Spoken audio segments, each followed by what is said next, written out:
These kids were members of MS-13 months? This is just another day.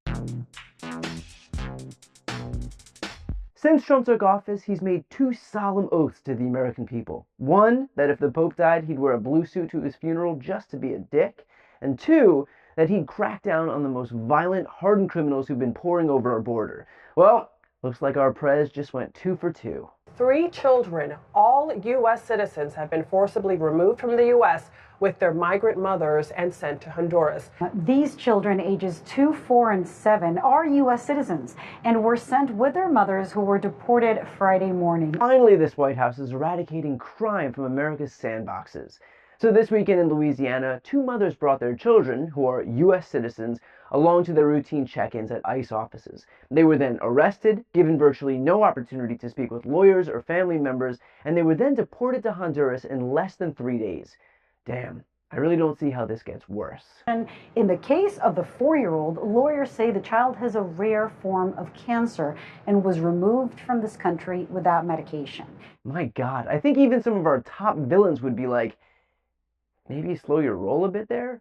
Like, I'm sorry, but is this a tactic? Do they think that going so far outside the bounds of the law and decency will endear them to Americans when they start tearing apart families that don't have terminally ill children?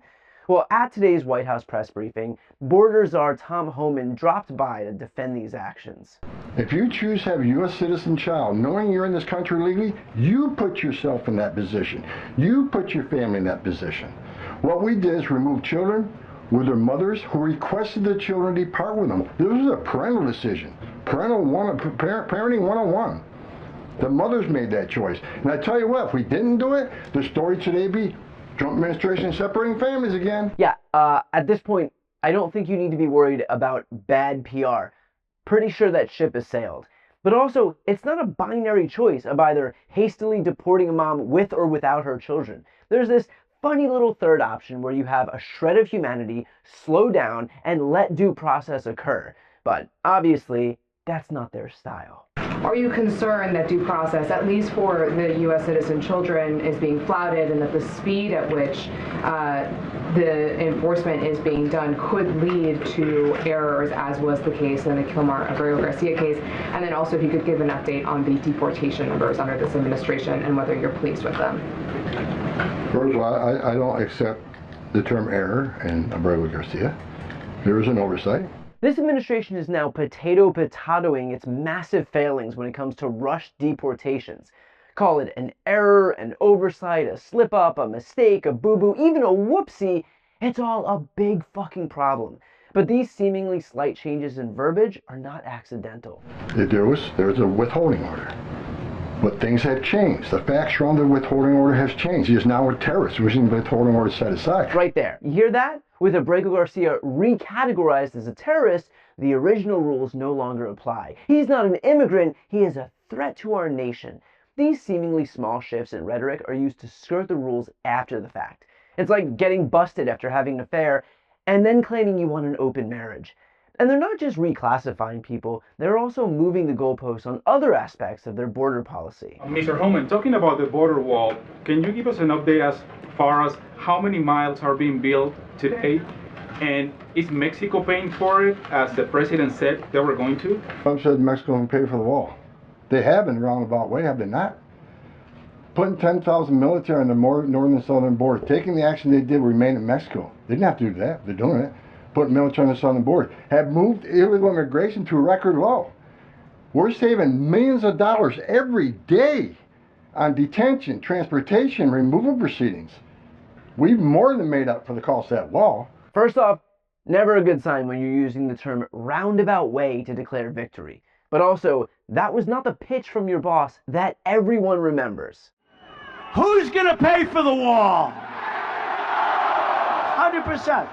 All right, 100%. I'm guessing the crowd would have been a little less receptive if Trump had been a little bit more honest in saying that Mexico was going to theoretically pay for the wall through cost savings. Oh, and also Americans would have to chip in about $15 billion in taxpayer money. And by the time he actually left office the first time, only 52 of the 900 miles of promised wall would actually be completed. So I guess, in a roundabout way, your boss is full of shit.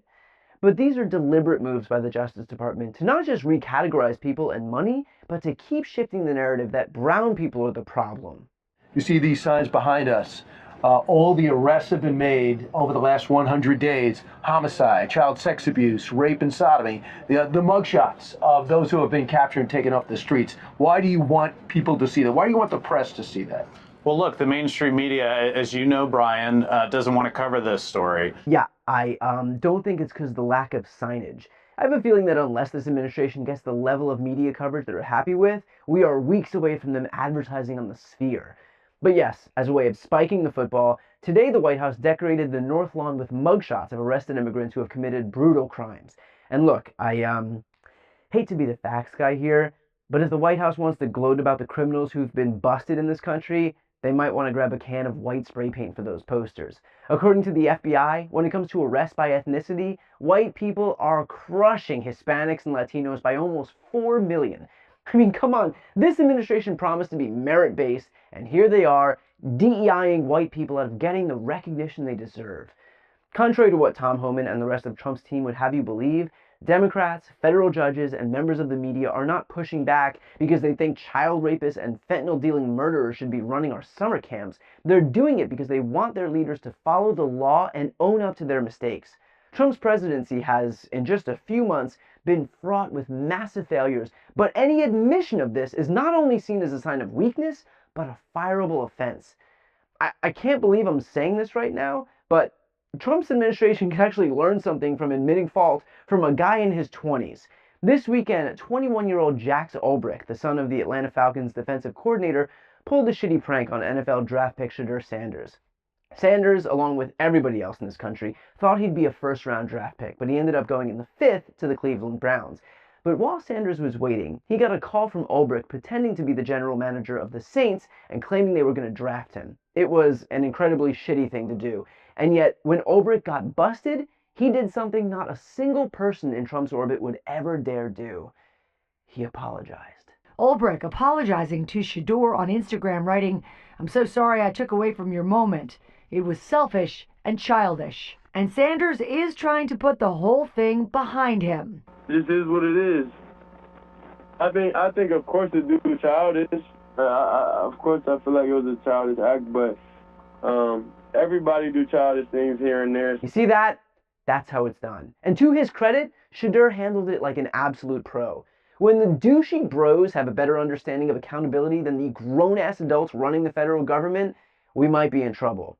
Granted, nobody in the administration will even notice, unless, that is, we stick it on a lawn sign.